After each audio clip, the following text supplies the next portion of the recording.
गणतंत्रात्मक शासन प्रणाली के बावजूद इन जनपदों की राज सत्ता कुलीन परिवारों के हाथों में थी। तो सबसे पहला जो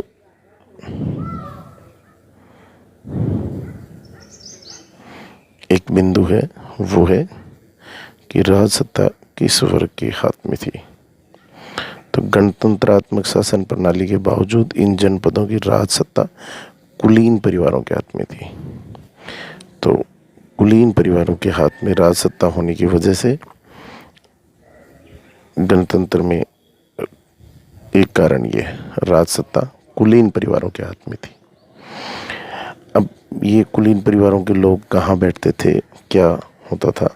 तो एक संथागार नाम की सभा होती थी जिसमें प्रमुख व्यक्ति या उसके सदस्य बैठ के जनपद के भविष्य के बारे में निर्णय लेते थे। तो इन परिवारों के प्रतिनिधि ही संथागार सभा के प्रमुख के रूप में शासन की व्यवस्था करते थे। संथागार के सदस्य निर्धारित विषयों पर अपने विचार व्यक्त कर सकते थे। इसे अन्यूह विरोध कहा जाता था। देखिए, अब प्रश्न आता है कि अन्यूह विरोध किसे कहा जाता है। अब जैसे प्रश्न ये आएगा, अन्यूह विरोध किसे कहा जाता है? तो अन्यूह विरोध का आंसर आपको देना है कि संथागार के सदस्य निर्धारित विषयों पर अपने विचार व्यक्त कर सकते थे और इसे अन्यूह विरोध कहा जाता था। तो जो निर्धारित विषय हैं उन पर विचार व्यक्त करने को अन्यूह विरोध कहा जाता था और ये विचार अभिव्यक्ति संथागार के सदस्यों द्वारा की जाती थी। अब जो विषय विवादग्रस्त होते थे उन पर मतदान कराया जाता था। मतदान में बहुरंगी सलाखाओं का प्रयोग किया जाता था। बहुरंगी सलाखाएं काम में ली जाती थी।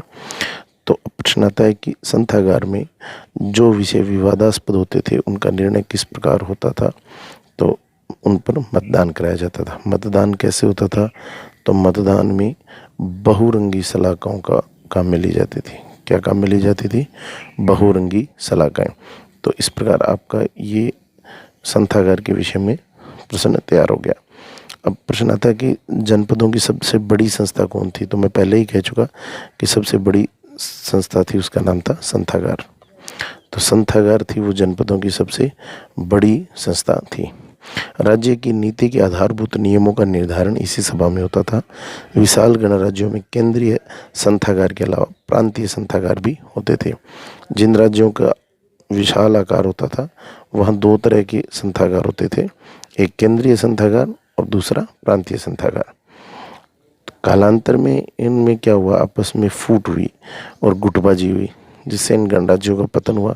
समकालीन राजतंत्रों की विस्तारवादी नीति और न्यूनाधिक रूप से इनके पतन के लिए उत्तरदायी थी।